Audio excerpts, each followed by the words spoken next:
हरि ओम। गुरु ब्रह्मा गुरु विष्णु गुरुदेवो महेश्वर गुरु साक्षात् परब्रह्म तस्मै श्री गुरुवे नमः।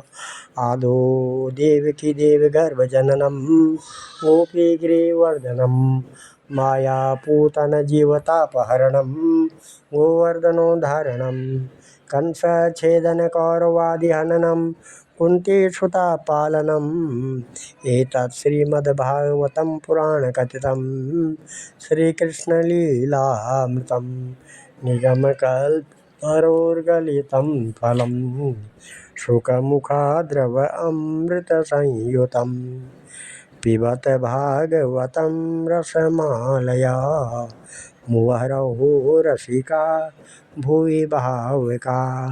भगवान श्री कृष्णचंद्र नारायण जी के चरण कमलों में नतमस्तक होकर के गुरु श्री वेद व्यास जी, गुरु श्री माधवासम जी, गुरु श्री आदि गुरु शंकराचार्य जी, गुरु श्री नारद जी, गुरु श्री सुखदेव जी, गुरु श्री सुत जी के चरण कमलों में नतमस्तक होकर के मैं ये श्रीमद् भागवत महापुराण के 10वें स्कंद का 117वां अध्याय पढ़ने जा रहा हूँ, जिसमें जो इस प्रकार है।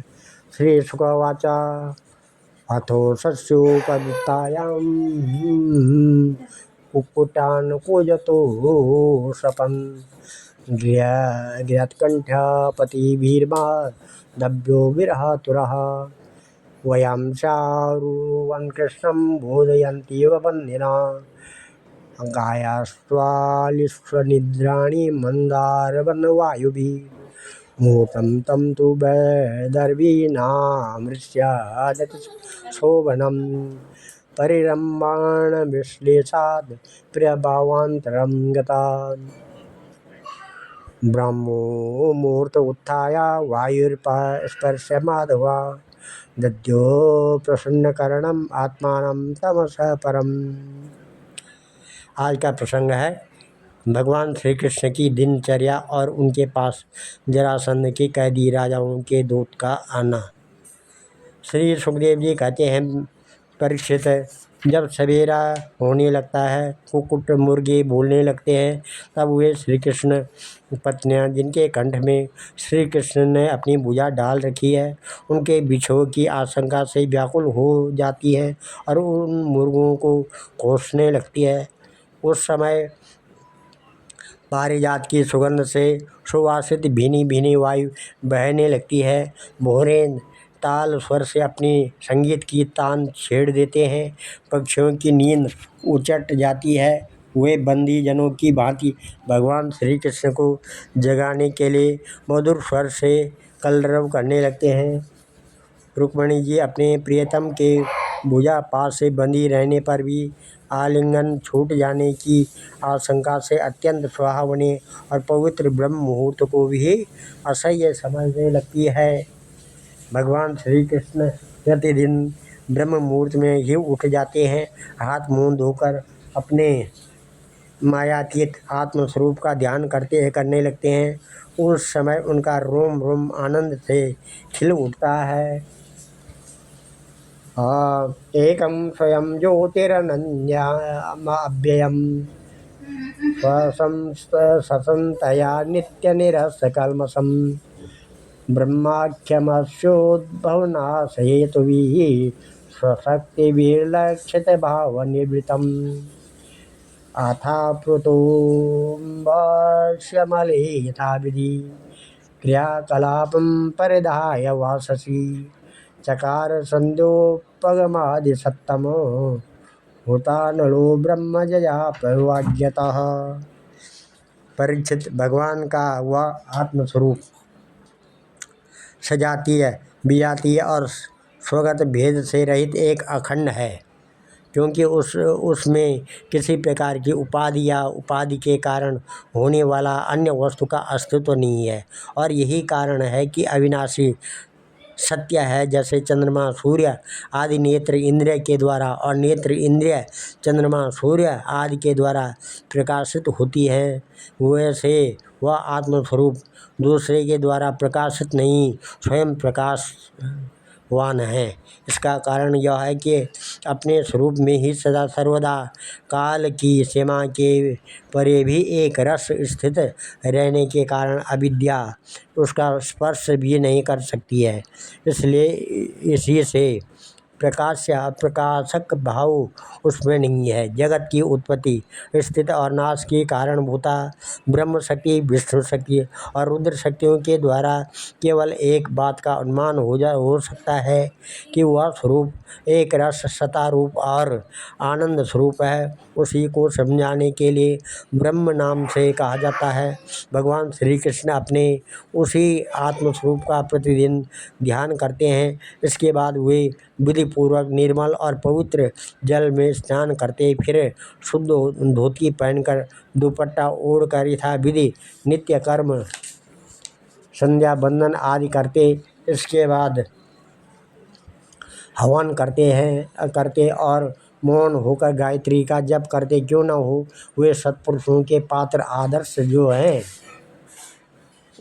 उपस्थाया अर्क उद्यंतम तर्पयित्वात्मनं कला देवर्षीणां पितॄन् विद्वानं विप्रान् अभ्यर्थचात्मवान् धेनूनां रुक्मशृङ्गीणां साध्वीनां मौक्तिकस्त्रजां पयस्विनां गृह्स्थीनां सवत्सानां सुवाससां ददोरूप्यखुराग्राणां क्षौम जिनतिलैः सह अलङ्कृतेभ्यो विप्रेभ्यो बद्धं दिने दिने गोविप्रदेवता वृद्ध गुरुन् भूतानि सर्वशः नमस्कृत्यात्मसम्भूतेर्मङ्गलानि समस्पृशत् आत्मानं भूषयामास नरलोकविभूषणं वासोभिभूषणे स्वीयैर्दिव्यास्त्रग अनुलेपने रविच्छाजं तथा आदर्शं गोवृषद्विजदेवता कामाश्च सर्ववर्णानां पौरान्तं पुरचारिणां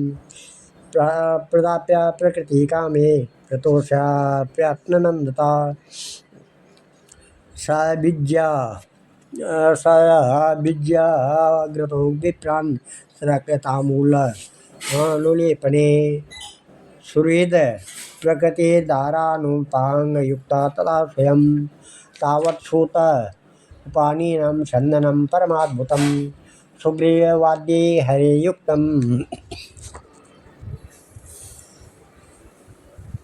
हरेर्युक्तं चन्दनं परमाद्भुतं सुग्रीववाद्ये युक्त प्रणम्य वस्तुग्रता गृहीत्वा पाणिना भूता सुग्रीवा पाणिनां पाणिर्सरैथ्या समथारुता सात्याक्योद्धावत्संयुक्ता पूर्वा भास्करा इक्षितान्ता पुरुषॄणां सभ्रीडा प्रेम उच्यते कृत्साद् विशिष्टो निर्गाजात् आशो हरन्मनो सुधमाख्या शुभां सर्वे विष्णुना अभिपरिवारिता रविशतयार्भिनिशानं सत्यं कठोरमवा। इस प्रकार से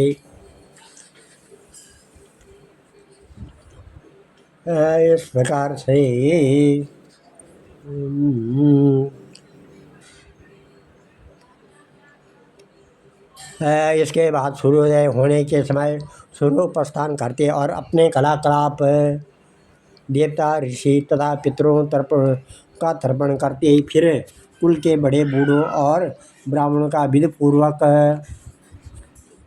विधिपूर्वक पूजा करते। इसके बाद परम मनस्वी श्री कृष्ण दुधारू पहल ब्याई हुई बछड़ों वाली सीधी शांत गौओं का दान करते।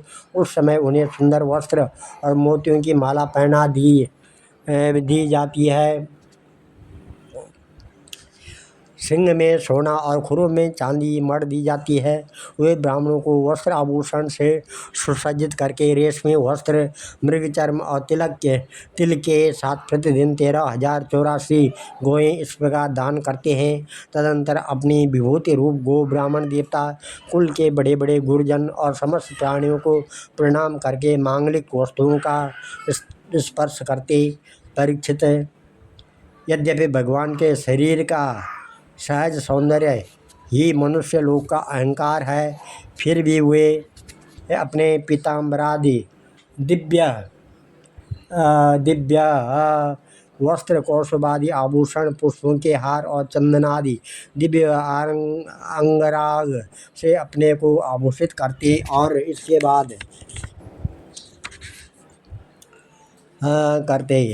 बाद वे घी और दर्पण में अपना मुखारविंद देखते, गाय बैल ब्राह्मण और देवी प्रतिमाओं का दर्शन करते। फिर पूर्ववासी और अंतःपुर में रहने वाले चारों वर्णों के लोगों की अभिलाषाएं पूर्ण करते। फिर अपनी अन्य ग्रामवासी प्रजा की कामना पूर्ति करके उसे संतुष्ट करते और इन सबको प्रसन्न देकर स्वयं ही आनंदित होते। वे पुष्पमाला, तांबूल, चंदन और अंगराग आदि वस्तुएं पहले ब्राह्मण, स्वजन संबंधी, मंत्री और रानियों को बांट देते और उनसे बची हुई स्वयं अपने काम में लाते।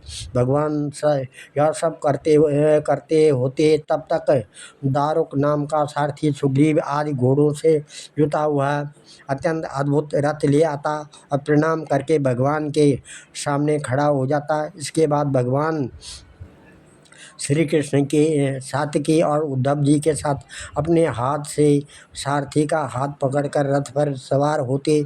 ठीक वैसे ही जैसे भुवन भास्कर भगवान सूर्य उदयाचल पर आरूढ़ होते हैं, उस समय रनिवास की स्त्रियां लज्जा एवं प्रेम से भरी चितवन से उन्हें निहारने लगती और बड़े कष्ट से उन्हें विदा करती। भगवान मुस्कुराकर उनके चित्त को चुराते हुए महल से निकलते। परीक्षित, तदंतर भगवान श्री कृष्ण समस्त यदुवंशियों के साथ सुधर्मा नाम की सभा में प्रवेश करते। उन सब की ऐसी महिमा है कि जो लोग उस सभा में जा बैठते हैं उन्हें भूख, प्यास, शोक, मोह और जरा मृत्यु ये 6 उर्मियाँ नहीं सताती है। तत्रोपविष्ट परमासने विभुर्बभो स्वभाषा ककुभो वभाषयन् वृतो नरसिंहे दुर्वियद्युतमा यथोडुराजो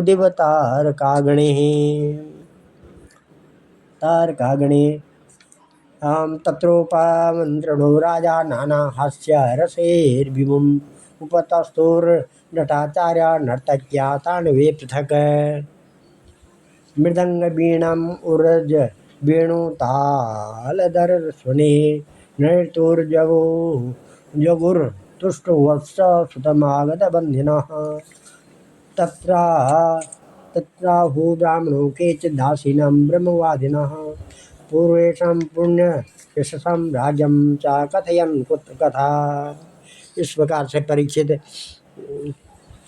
से भगवान श्री कृष्ण सब रानियों से अलग अलग विदा होकर एक ही रूप में सुधर्मा सभा में प्रवेश करते और वहां जाकर श्रेष्ठ सिंहासन पर विराजमान हो जाते।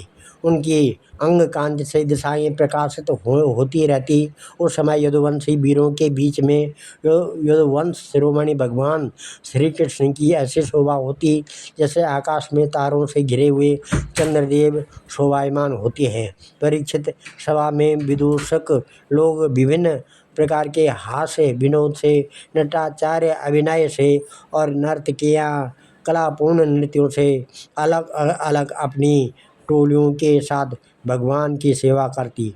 उस समय मृदंग, वीणा, पखावज, बांसुरी, झांझ और शंख बजने लगते और सुतमागत तथा बंदीजन नाचते गाते और भगवान की स्तुति करते।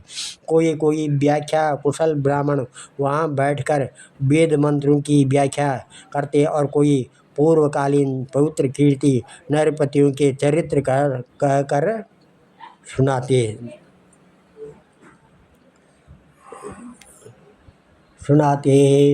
इस प्रकार से तत्रैक पुरुषो राजन् आगतो पूर्वदर्शन विज्ञापितो भगवते प्रीत्याहार प्रवेशता स नमस्कृत कृष्णाय परेशाय कृतांजलि राजामावेदयद्दुःखं जरासन्ध निरोधजम् ये च दिग्विजये तस्य सन्नतिं च ययुर्नृपा प्रशया रुद्धस्तातेना संयुक्ते द्विजे गिरिव्रजे। कृष्ण कृष्ण प्रमेयात्मन् प्रपन्ना भयभञ्जना वयं त्वां शरणं यामो भवभीता पृथग्या। लोको विकर्मनिरतः कुशले प्रमत्ता कर्मण्यं त्वदिते भवदर्चने स्वे। यस्तावदस्य बलवान् यः जीवतासां सच्छिन्नत्यनिमिषाय नमोस्तु तस्मै तस्मै। इस प्रकार से एक दिन की बात है, द्वारकापुरी में राजसभा के द्वार पर एक नया मनुष्य आया। द्वारपालों ने भगवान को उसके आने की सूचना देकर उसे सभा भवन में उपस्थित किया। उस मनुष्य ने परमेश्वर भगवान श्री कृष्ण को हाथ जोड़कर नमस्कार किया और उन राजाओं का जिन्होंने जरासंध के दिग्विजय के समय उनके सामने सिर नहीं झुकाया था और बलपूर्वक कैद कर लिए गए थे, उनकी संख्या 20,000 थी। जरासंध के बंदी बनने का दुख श्री कृष्ण के सामने निवेदन किया।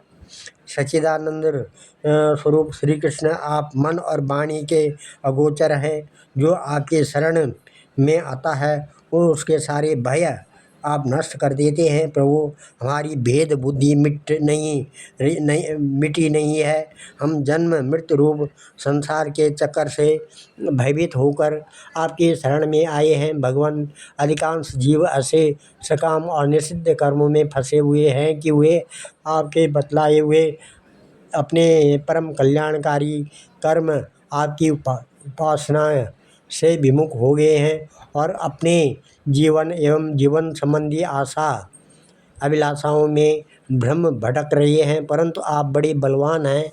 आप काल रूप से सदा सर्वदा सावधान रहकर उनकी आशालता का तुरंत समूल उच्छेद कर डालते हैं। हम आपके उस काल रूप को नमस्कार करते हैं। लोके भवन जगदिनं कलयावतीर्णं सद्रक्षणाय कलनिग्रहणाय चान्ये। कश्चित् त्वदीयमतियाति निदेशमीशा किं वा जना स्वकृतमिच्छति तन्न विद्या। स्वप्नायितं नृपसुखं परतन्त्रमीशं शब्दाद्भयेन मृतकेन दूरं वहाम। हित्वा तदात्मनि सुखं त्वदनीयलभ्यं क्लेशामहेति कृपणास्तव मायेह। तन्नो भगवान् प्रणतशोकहराङ्घ्रियुग्मो बद्ध्वान् वियुक्ष्व मगधावयकर्मपाशात्। यो भुजो युतमतङ्गजवीरमेको बिभ्रद्रोधभवने विगरादिवाही। यो वै त्वया द्विनवकृत्य उदात्तचक्रा भग्नो मृदे खलु भवान्तमनन्तवीर्यं। जित्वा निर्लोकनिरतं सकदूढदर्पो युष्मत्प्रजारुयति नो जित तद्विदेह। इस प्रकार से आप स्वयं जगदीश्वर हैं और आपके जगत में अपने ज्ञान बल आदि कलाओं के साथ इसलिए अवतार ग्रहण किया है कि संतों की रक्षा करें और दुष्टों को दंड दें। ऐसी अवस्था में प्रभु, जरासंध आदि कोई दूसरे राजा आपकी इच्छा और आज्ञा के विपरीत हमें कैसे कष्ट दे रहे हैं, यह बात हमारी समझ में नहीं आती। यदि यह कहा जाए कि जरासंध हमें कष्ट नहीं देता, उसके रूप में उसे निमित्त बनाकर हमारे अशुभ कर्म ही हमें दुख पहुंचा रहे हैं, तो यह भी ठीक नहीं है। क्योंकि जब हम लोग आपके अपने हैं तब हमारे दुष्कर्म हमें फल देने में कैसे समर्थ हैं हो सकते हैं। इसलिए आप कृपा करके अवश्य ही हमें इस क्लेश से मुक्त कीजिए। प्रभु, हम जानते हैं कि राजा बने का सुख प्रारब्ध के अधीन एवं विषय साध्य है और सच कहें तो स्वप्न सुख के समान अत्यंत तुच्छ और असत है। साथ ही उस सुख को भोगने वाला यह शरीर भी एक प्रकार से मुर्दा ही है और इसके पीछे सदा सर्वदा सैकड़ों प्रकार के भय लगे रहते हैं, परंतु हम तो इसी के द्वारा जगत के अनेकों भार ढो रहे हैं। और यही कारण है कि हमने अंतःकरण के निष्काम भाव और निश्चय संकल्प स्थिति से प्राप्त होने वाले आत्म सुख का परित्याग कर दिया है। सचमुच हम अत्यंत अज्ञानी हैं और आपकी माया के फंदे में फंसकर क्लेश पर क्लेश भोगते जा रहे हैं। भगवान आपके चरण कमल शरणागत पुरुषों के समस्त शोक और मोह को नष्ट कर देने वाले हैं, इसलिए आप ही जरासंध का रूप कर्मों के बंधन से हमें छुड़ाइए प्रभु। यह अकेला ही 10,000 हाथियों की शक्ति रखता है और हम लोगों को उसी प्रकार बंदी बनाए हुए है जैसे सिंह भेड़ों को घेर रखा है। चक्रपाणी, आपने 18 बार जरासंध से युद्ध किया और 17 बार उनका मान मर्दन करके उसे छोड़ दिया, परंतु एक बार उसने आपको जीत लिया।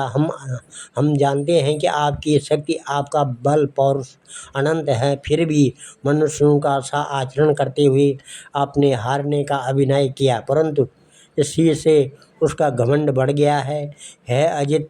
अब वह यह जानकर हम लोगों को और भी सताता है कि हम आपके भक्त हैं, आपकी प्रजा हैं और आपकी जैसी इच्छा हो वैसा कीजिए। दूत ने कहा, यम आगत संसूद्या भगवद दर्शन कांक्षिणा प्रपन्ना पाद मूलम ते दीनानाम संविधीयताम। दूत कहता है, भगवान जरासंध के बंदी नरपतियों ने इस प्रकार आपसे प्रार्थना की है। वे आपके चरण कमलों के शरण में हैं और आपका दर्शन चाहते हैं। आप कृपा करके उन दीनों का कल्याण कीजिए। श्री सुखदेव जी कहते हैं,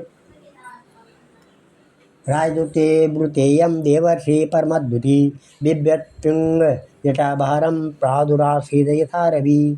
तं दृष्ट्वा भगवान् कृष्णं सर्वलोकेश्वरेश्वर भवन्द उत्थितः श्रेष्ठः ससभ्य सानुगो मुदा सभाजयित्वा विधिवत् कृतासन परिग्रह भवासे शून्यते वाक्ये श्रद्धया तर्पयन् मुनीन् अभिश्विद्लोकानां त्रयाणां कुतो भयम् नूनं भूयात् भगवतो लोकान् पर्यटो गुणा नहि ते विदतं किंचित् लोकेष्वीश्वरं कर्तृषु अथ पृच्छामहे युष्मान् पांडवानां चिकीर्षितम्।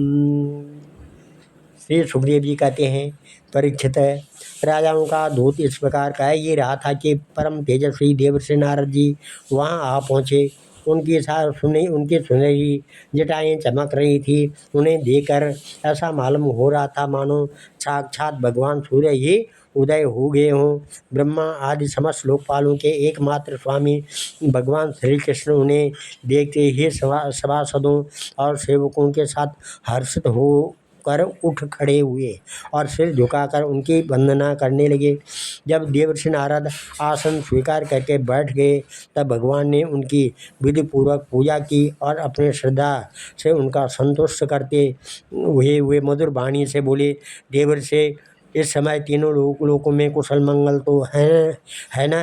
आप तीनों लोकों में विचरण करते रहते हैं, इससे हमें यह बहुत बड़ा लाभ है कि घर बैठे सबका समाचार मिल जाता है। ईश्वर के द्वारा रचे हुए तीनों लोकों में ऐसी कोई बात नहीं है जिसे आप न जानते हों। अतः हम आपसे यह जानना चाहते हैं कि युधिष्ठिर आदि पांडव इस समय क्या करना चाहते हैं। देवर्षि नारद जी कहते हैं, दृष्टा मया तेरे बहुशो दुरत्यया माया विभो विश्वसजित मायिना भूतेषु भूमं चरता शक्तिवीर वन्येरिव छन्नरोचो न मेद्भुतं तवेहितं कोर्हति साधु वेदुतं स्वमायैदं सृजतो नियच्छत यद्विद्यमानात्म तवयाव भासते तस्मै नमस्ते स्वविलक्षणात्मने जीवस्य या संसरतो विमुक्षणं न जानतो अनर्थ वाचरिता लीलावतारे स्वयस प्रदीपकं प्राज्वालयत्वा तमहं प्रपद्ये। देवर्षि नारद जी ने कहा, सर्वव्यापक अनंत आप विश्व के निर्माता और इतने बड़े मायावी हैं कि बड़े बड़े मायावी ब्रह्मा जी आदि भी आपकी माया का पार नहीं पा सकते हैं। प्रभु आप सबके घट घट में अपनी अचिंत्य शक्ति से व्याप्त रहते हैं। ठीक वैसे ही जैसे अग्नि लकड़ियों में अपने को छिपाए रखता है, लोगों की दृष्टि सत्व आदि गुणों पर ही अटक जाती है, इसे आपको वे नहीं देख पाते हैं। मैंने एक बार नहीं अनेकों बार आपकी माया देखी है, इसलिए आप जो लेकिन इसलिए आप जो यूँ अनजान बनकर पांडवों का समाचार पूछते हैं, इससे मुझे कोई कौतूहल नहीं हो रहा है। भगवान आप अपनी माया से ही इस जगत की रचना और श्रृंगार करते हैं। आपकी माया के कारण ही यह असत्य होने पर भी सत्य के समान प्रतीत होता है। आप कब क्या करना चाहते हैं, यह बात भली भांति कौन समझ सकता है। आपका स्वरूप सर्वथा अचिंतनीय है। मैं तो केवल बार बार आपको नमस्कार करता हूँ। शरीर और इससे संबंध रखने वाली वासनाओं में फंसकर जीव जन्म मृत्यु के चक्कर में भटकता रहता है तथा यह नहीं जानता कि मैं इस शरीर से कैसे मुक्त हो सकता हूँ। वास्तव में उसी के हित के लिए आप नाना प्रकार के लीला अवतार ग्रहण करके अपने पवित्र यश का दीपक जला देते हैं, जिसके सहारे वह इस अनर्थकारी शरीर से मुक्त हो सके। इसलिए मैं आपकी शरण में हूँ। अथावाप्याश्रये ब्रह्म नरलोका विडम्बनं राज्यपैतृशसेंसेय स भक्तस्य चिकीर्षितं यक्षति त्वं मखेन्द्रेण राजसूयेन पाण्डव पारमेष्ट्यकामो नृपतिस्तद्भगवानुमोदतं तस्मिन् देवकृतवरे भवन्तौ वे सुरादय दिदिक्षव समेशन्ति राजानस्य यशस्विनः श्रवणात् कीर्तनाध्यानात् पूयन्ते अन्ते व्यवसायिनः तं ब्रह्ममयस्नेश विमुक्तेच्छा विमर्शिनः। इस प्रकार से प्रभु आप स्वयं परब्रह्म हैं, तथापि मनुष्यों की इसी लीला का नाट्य करते हुए मुझसे पूछ रहे हैं कि इसलिए आपके फुफेरे भाई और प्रेमी भक्त राजा युधिष्ठिर क्या करना चाहते हैं। यह बात मैं आपको सुनाता हूँ। इससे संदेह नहीं कि ब्रह्मलोक में किसी को जो भोग प्राप्त हो सकता है वह राजा युधिष्ठिर को यही प्राप्त है। उन्हें किसी वस्तु की कामना नहीं है। फिर भी वे श्रेष्ठ यज्ञ राजसूय के द्वारा आपकी प्राप्ति के लिए आपकी आराधना करना चाहते हैं। आप कृपा करके उनकी इस अभिलाषा को अनुमोदन कीजिए। भगवान उस श्रेष्ठ यज्ञ में आपका दर्शन करने के लिए बड़े बड़े देवता और यशस्वी नरपतिगण एकत्र होंगे। प्रभु आप स्वयं विज्ञान नंद घन ब्रह्म हैं। आपके श्रवण कीर्तन और ध्यान करने मात्र से अंत्यज भी पवित्र हो जाते हैं। फिर जो आपका दर्शन और स्पर्श प्राप्त करते हैं उनके संबंध में तो कहना ही क्या है। त्रिभुवन मंगल आपकी निर्मल कीर्ति समस्त दिशाओं में छा रही है तथा स्वर्ग पृथ्वी और पाताल में व्याप्त हो रही है। ठीक वैसे जैसे आपकी चरणमृत धारा स्वर्ग में मंदाकिनी, पाताल में भोगवती, अमृतलोक में गंगा की नाम से प्रवाहित होकर सारे विश्व को पवित्र कर रही है। यस्यामलं दिवयस प्रतितं रसायं मोमोचते भुवनमङ्गलदिग्वतानं मन्दाकिनीव दिवभोगवती तचाद्यो गङ्गेति चेह चरणां पुनाति विश्वं। श्रीशुकवाच तत्र ते स्वात्मपार्श्वेवत् गृहत्सु विजयङ्गीषया वाचा पेशे स्वयं नृत्यम उद्भवम प्राकेशवम। श्री सुखदेव जी कहते हैं, परीक्षित सभा में जितने यदुवंशी बैठे थे वे सब इस बात के लिए अत्यंत उत्सुक हो रहे थे कि पहले जरासंध पर चढ़ाई करके उसे जीत लिया जाए। अतः उन्हें नारद जी की बात पसंद न आई। तब ब्रह्मा आदि के शासक भगवान श्री कृष्ण ने तनिक मुस्कुराकर बड़ी मीठी वाणी में उद्धव जी से कहा श्री भगवान वाच त्वं हि न परम चक्षु सुविन्मन्त्रार्थतत्त्ववित् तथात्र ब्रह्मश्रेष्ठयं श्रद्धमं कर्वां तत् इत्यापामन्त्रतो भर्ता सर्वज्ञेनाभिमुग्धवत् निदेशं शिरसाधाय उद्धवं प्रत्यभाषत। श्री भगवान श्री कृष्ण ने कहा, उद्धव तुम मेरी हितैषी सुहृद हो, शुभ सम्मानित देने वाले, कार्य के तत्व को भली भांति समझने वाले हो, इसलिए हम तुम्हें अपना उत्तम नेत्र मानते हैं। अब तुम्हें बताओ कि इस विषय में हमें क्या करना चाहिए। तुम्हारी बात पर हमारी श्रद्धा है, इसलिए हम तुम्हारी सलाह के अनुसार ही काम करेंगे। जब उद्धव जी ने देखा कि भगवान श्री कृष्ण सर्वज्ञ होने पर भी अनजान की तरह सलाह पूछ रहे हैं, तब वह उनकी आज्ञा शिरोधार्य करके बोले। आज हम इस कथा को यहीं पर विराम देते हैं। कल 71वां अध्याय में श्री कृष्ण भगवान का इंद्रप्रस्थ में पधारना ये दिया गया है। ओम नमः श्री कृष्ण गोविंद हरे मुरारे, हे नाथ नारायण वासुदेवा, हे नाथ नारायण वासुदेवा, हे नाथ नारायण वासुदेवा।